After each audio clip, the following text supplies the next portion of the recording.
الحمدللہ جی، اللہ تعالیٰ کے بڑے احسان کے ساتھ یہ جو ہم نے کام شروع کروایا ہے، پی ٹی آئی کی حکومت کا شکریہ جنہوں نے ہمارا یہ بڑی دیر سے مسئلہ جو چل رہا تھا اس کو شروع کروایا، اور یہ دیکھیں ہر طرف آپ یہ کام زوروں شوروں سے جاری ہیں، اور یہ تقریباً 1 کلومیٹر تک کا جو کھدائی کا پروسیس ہے وہ مکمل ہو چکا، اور نہ صرف کھدائی ہو چکی ہے بلکہ یہ دیکھیں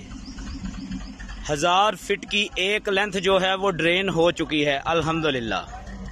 یہ تمام ایریا ڈرین ہو چکا ہے پائپ۔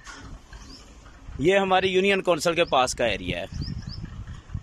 اور اللہ تعالیٰ کے احسان کے ساتھ اور اللہ کے فضل کے ساتھ الحمدللہ اللہ پاک ہمیں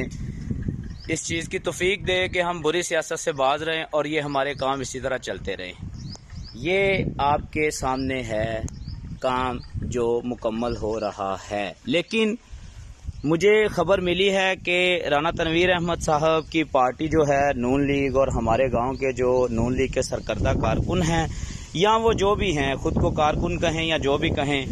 لیکن انہوں نے سنا ہے کہ جی ایم صاحب سے ریکویسٹ کی ہے کہ یہاں پہ گولی چل جانی ہے، نون لیگ اور پی ٹی آئی والے لڑ پڑے ہیں، تو لہٰذا اس کام کو فی الفور بند کیا جائے تاکہ ایسا کوئی واقعہ پیش نہ آئے۔ ایسی جب کہ کوئی سچویشن تو نہیں ہے، لیکن رکاوٹ ڈالنے کے لیے اور پبلک کو اپنا آپ دکھانے کے لیے جو ان کا ٹرو فیس ہے، یہ جو وہ حرکت کر رہے ہیں، یہ ناکام اور بری طرح فلاپ ہوگی۔ اللہ پاک سے دعا ہے کہ وہ ان کی ایسی کاوشوں کو ناکام کرے اور ہمیں کامیابی دے، ہمیں نہیں گاؤں والوں کو کامیابی دے، کیونکہ یہ ان کا حق ہے۔